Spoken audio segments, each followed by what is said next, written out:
지금 할 거는 이제 상법상의 발기 설립 중에서 자본금이 10억 미만인 회사를 설립할 때 어떻게 하느냐.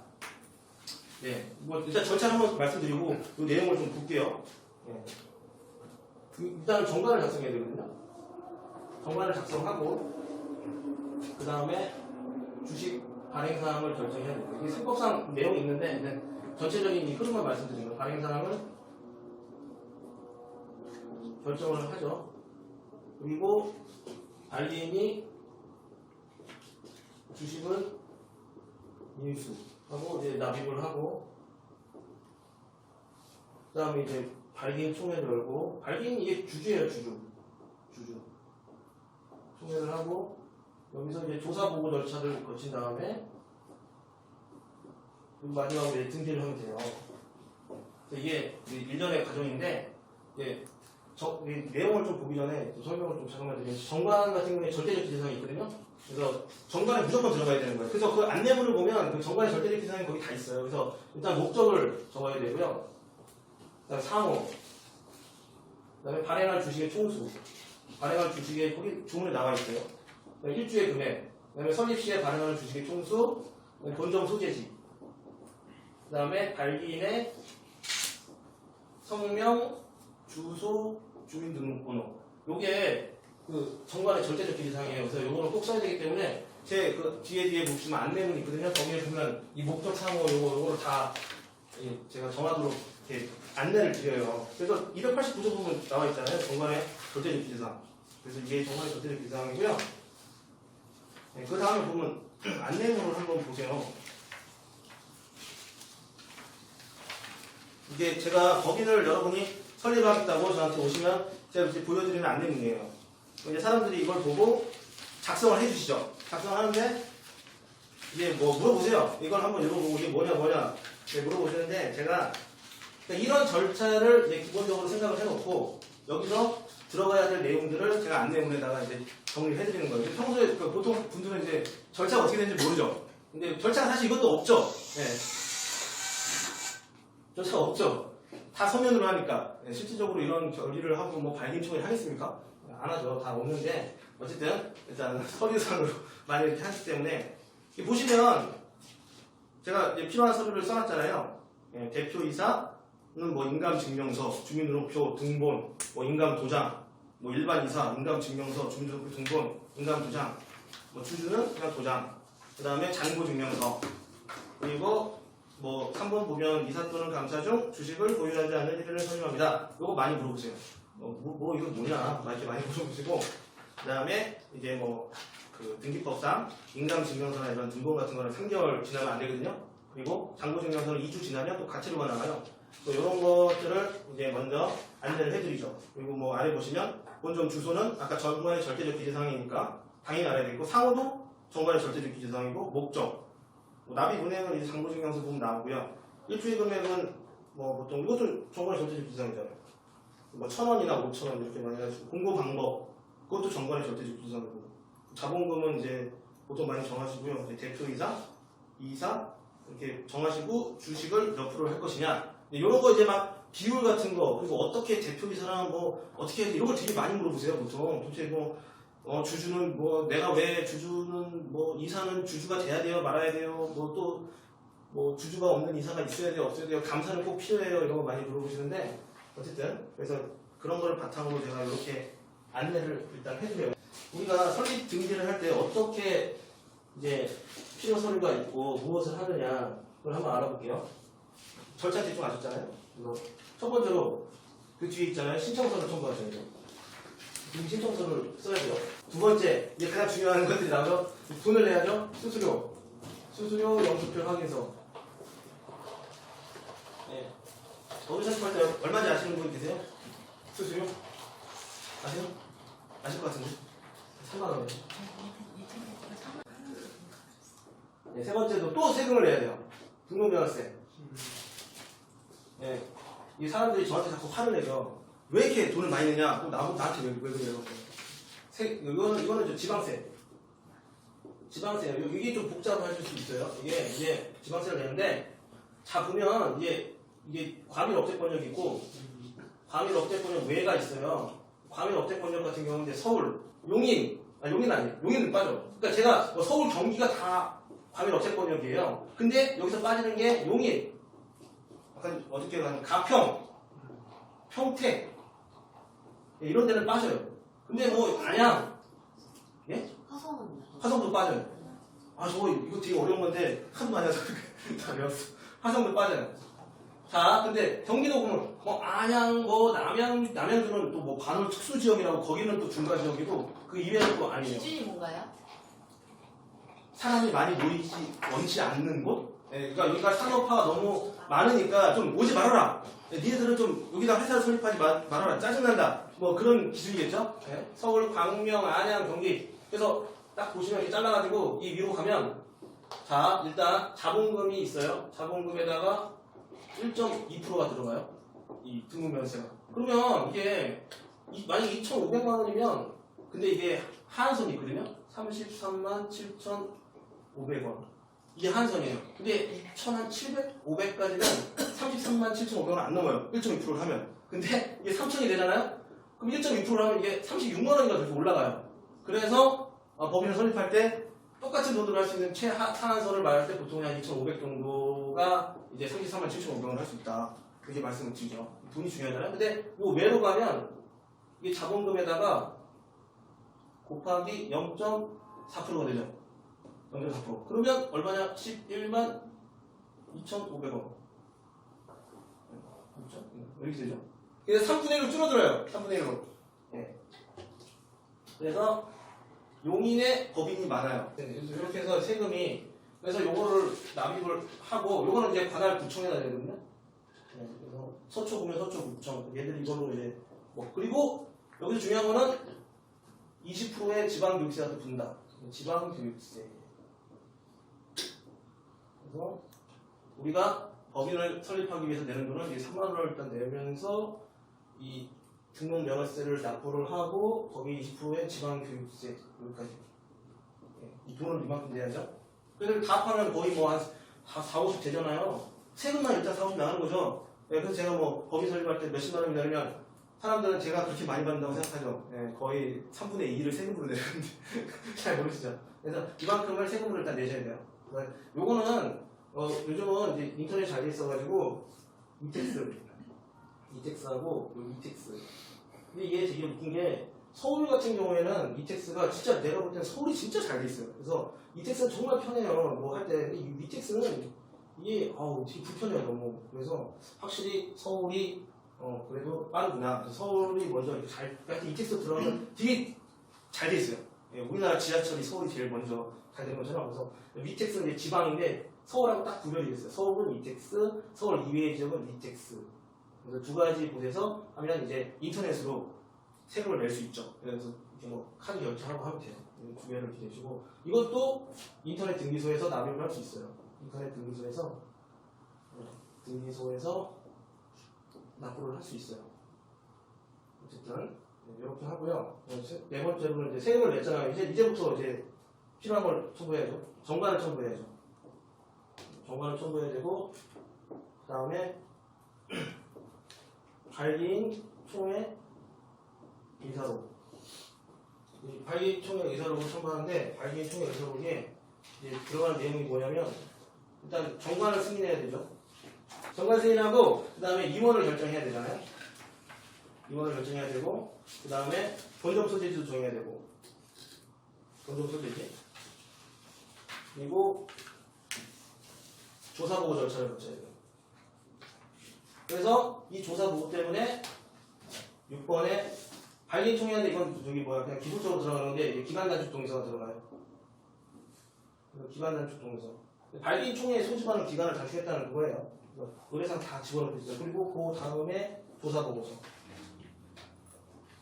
이 조사보고서가 이 뭐냐면 여기 맨 처음에 나온 우리가 그 안내문에 나온 그 이사나 감사 중 주식을 보유하지 않는 한 명을 선임합니다 이렇게 돼 있잖아요. 그래서 이게 형법이 옛날에 개정이 돼가지고 옛날에는 감사만 하게 돼 있었는데 요즘은 이사도 이게 조사보고죠. 그러니까 조사보고 절차가 이제 법인의 설립 과정이 얼마나 적법하게 잘 이루어졌냐, 그거를 이제 할 필요가 있는 사람이 한 명 있어요. 근데 제가 볼 때는 일단은 이사와 감사가 그 역할을 하는 거죠. 근데 주식을 갖고 있으면 이제 공정성이 없으니까 주식을 갖고 있지 말아라, 이렇게 규정을 하고 있어요. 그래서 조사 보고 자를 이제 선임을 해야 되는데 보통 사람들이 이제 우리는 이사를 전부 다 주주로 하고 싶은데요. 그럼 내가 이사를 전부 주주로 하시고 한 명을 선임을 하니까 막 저랑 싸워요. 왜 이거를 이렇게 해야 되냐고. 그럼 공증을 받으실래요? 공증받으면 뭐 몇백만 원 들 수도 있어요. 이해를 잘 못하세요. 근데 이게 그냥 뭐 쉽게 말하면 상법에 이렇게 규정이 돼 있으니까 안 해주는 거예요. 이렇게 안 하면 안 해줘요. 그래서 이사 또는 감사. 근데 이게 어떻게 문제가 이제 많이 되는 게 뭐냐면, 예를 들면 보세요. 어떻게 이제 많이 제가 컨설팅 해드리면 이사가 있잖아요. 이사를 2명을 선임하세요. 이제 먼저 얘기를 해요. 자, 이사를 2명을 선임하라고 해요. 그러면 이제 사람들이 물어보죠. 감사를 선임하면 안 돼요? 뭐 감사를 선임해도 되는데, 이사와 나중에 임원 병행할 때 말씀드릴 텐데, 이사는 임원이 3년, 임기가 3년으로 동일해요. 근데 감사랑 되게 아세요. 근데 왜 이사랑 감사랑 저는 임기가 다른지 확실히 모르겠어요. 하여튼 감사랑 이사랑 임기가 달라요. 좀 이따 제가 종문에서 써놨어요. 임기가 다르기 때문에 이제 나중에 이게 이제 달라지는 거죠. 그래서 이사는 이때 임기가 만료되는데 감사는 이때 임기가 만료되는 거예요. 그래서 임기가 달라지니까 뭐 그냥 최소로 할 거면 이사 2명을 선임하셔도 별 문제가 되지 않는다. 3명은 대표이사, 1명은 사내이사, 이게 2명을 선임하시면 되고요. 근데 가끔 가다가 이사를 3명을 선임하고 싶다, 이렇게 하시는 분들이 있어요. 그럼 이사를 3명을 선임한다? 그러면 한 명의 이사는 그냥 뭐 주식을 갖고 있지 않은 조사 보고자로 만들까? 그렇게 하는데, 이사가 3명이 되면 또 골치가 아파지는 게 이사회가 또 생기거든요. 이사회가 생기면 예를 들면 뭐 대표이사를 선임한다든가 아니면 본점이전 이런 걸 할 때 이게 이사회 결의상이에요. 이사회가는 공증을 또 받아야 되죠. 그렇죠?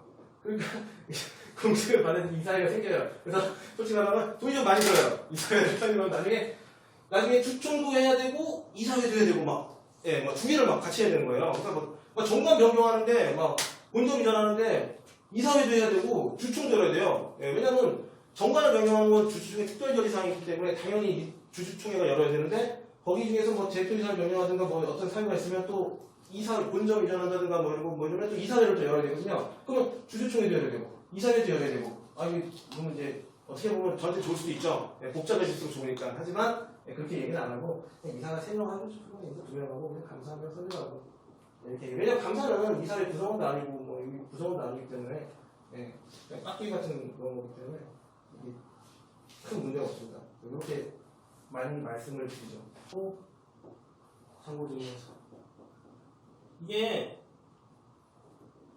원래 주금납입 증명서를 첨부하라고 되어 있는데, 10억 미만의 우리가 회사 같은 경우가 이제 잔고증명서로 대처를 할 수 있다, 이렇게 말을 하죠. 그래서 잔고증명서를 이제 많이 물어보시는 건 뭐냐면, 이게 누구 명의에 되냐, 이게 많이 물어보시면 저는 이제 대표자 개인 명의로 해라, 상관이 없다. 그래서 대주주의 개인 통장에 잔고에 돈이 들어있으면 괜찮거든요. 그래서 그럼 이것도 돈을 갖다가 그럼 법인에 넣어야 돼요? 이렇게 물어봐요. 그러면 안 넣어도 됩니다. 그냥 단순히 이게 확인하기 때문에 법인에 돈이 얼마나 있는 거는 이제 크게 상관이 없다. 그래서 개인 통장에 예를 들면 1,000만 원이면 1,000만 원 잔고금이 있다는 거를 확인할 수 있는 잔고증명서만 있으면 되고, 이 잔고증명서는 2주 이내의 것이어야 됩니다. 2주가 지나게 과태료가 나오기 때문에 과태료를 내고 일을 하거나 아니면 일을 지나시는 분들도 많아요. 그래서 근데 또 통장에 막 압류돼 있고 뭐 이런 거 있거든요. 압류 금액 이런 거 제외하고 이런 돈들은 빼고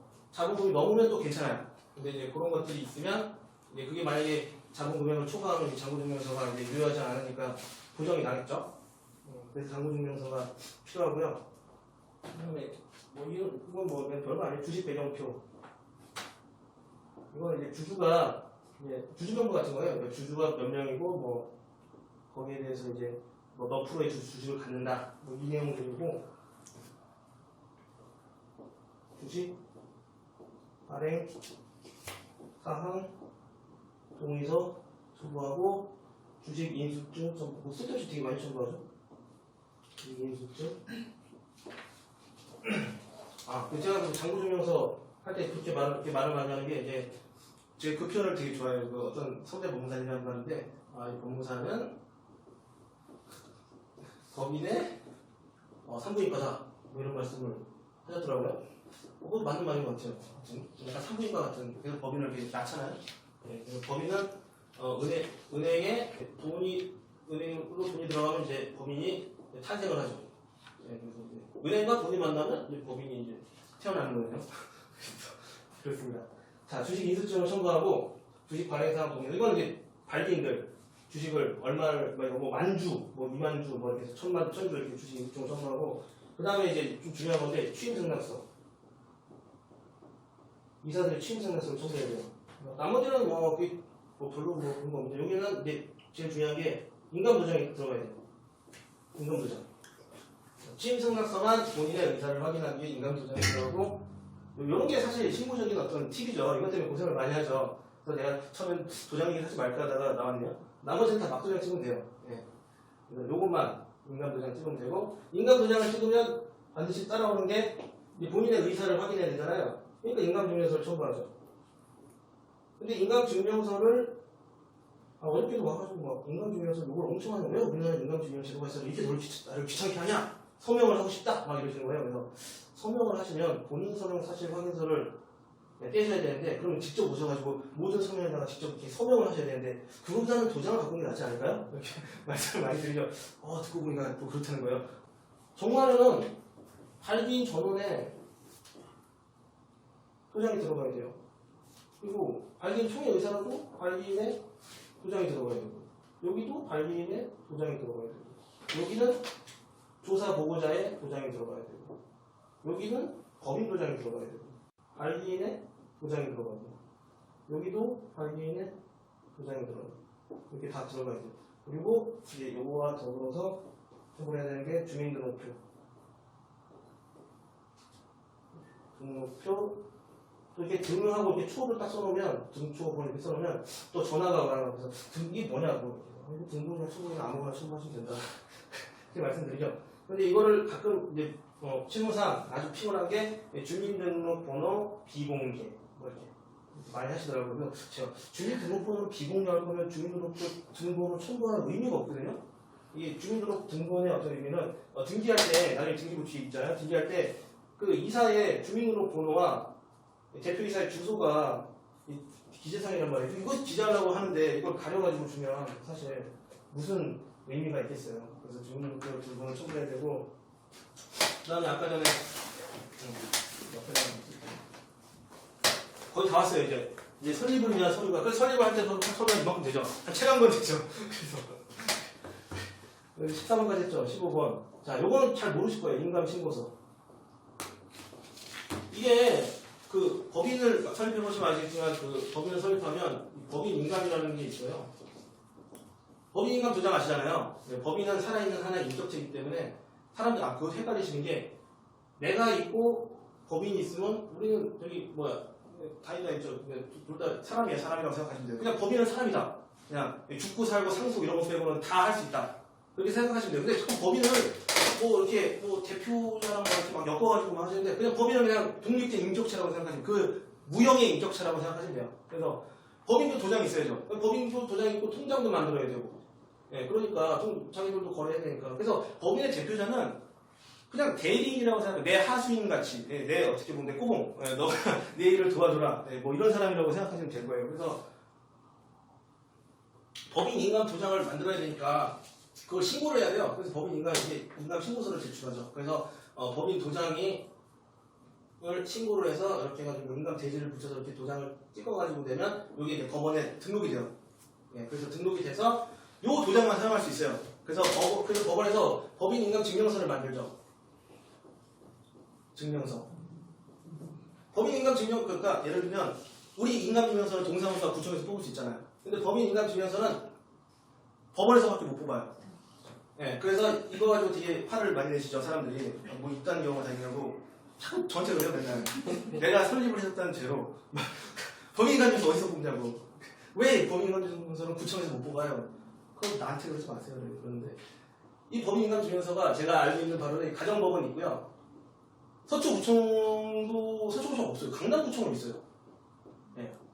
강남구청 뽑을 수 있고 가정법원이고 그다음에 중앙등기구, 그다음에 중앙지방법원 일단 강남 지역은 이렇게 일단은 뽑을 수가 있다고 알고 있어요. 그리고 법인 인감은 우리가 뽑을 수 있도록 하기 위해서 법인 인감 카드를 주거든요. 인감 카드. 이 법인 인감 카드가 있으면 이 당사자 옛날에 당사자 어떤 그 신분을 확인하고 했는데 이 인감 카드가 이 마그네틱 카드인가 그래가지고 그냥 띡 찍으면 돼요. 그래서 요즘 기계가 있잖아요. 법인 인감 발급 기계로 뽑을 수 있어요. 그래서 사람이 가면 막 도장 찍어야 되고 그러니까 그냥 인감 카드, 이 카드를 가지고 이제 법인 인감 증명서를 발급을 하는 거죠. 그래서 그것을 위해서 인감 신고서를 첨부하게 됩니다. 그래서 여기에 이제 들어보는 게 이제 인감 대지라고 해서 이렇게. 요거는 이제 상법이랑 이제 상업등기법에 나오는 이제 내용들이에요. 이거 상업등기 내용이죠. 이렇게 하고 이제 뭐 대리해서 하면 이제 위임장이 필요하죠. 그래서 인감 신고서에는 법인 도장도 들어가야 되고 개인 도장도 들어가요. 대표자. 그러니까 대표자 개인 도장. 대표자 개인 도장이 들어가는 게 두 개예요. 두 개. 개인하고 개인. 이 대표자가 인감증명서에 보면 대표자의 어떤 성명하고 그런 그 주민등록簿 나오거든요. 그래서 그 개인 인감 도장을 찍어야 돼요. 사실은 이 두 개만 찍으면 돼요. 이런 거 뭐 찍는지는 잘 안 알려주죠. 위임장에는 법인 도장.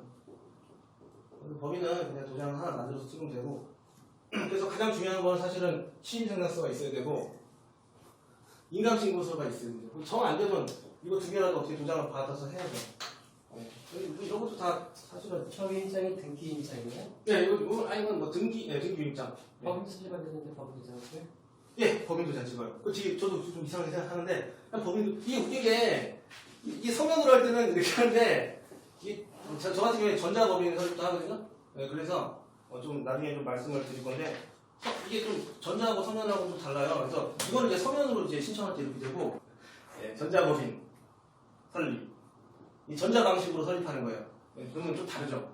그러면 이제 신청서 다 온라인으로 하는 거잖아요. 근데 어쨌든 이렇게 하는 사람 잘 없어요. 귀찮기도 하고 막 공인 인증해달라고 되게 피곤하게 잘 안 하는데 저도 선배도 아는 사람이 없고 후배도 아는 사람이 없고 이게 뭐 등기국을 가서 물어봐도 잘 모르고 해가지고 이게 그러니까 실무상으로 이게 어떻게 이걸 청구를 해야 되는지를 아는 사람이 별로 없는 거예요. 그래서 되게 짜증이 많이 났죠. 근데 왜냐면 또 의뢰인이 하면 이거 실수를 하면 또 좀 실력 없어 보이잖아요. 그러니까 이게 잘 안 하려고 그래요, 사람들이.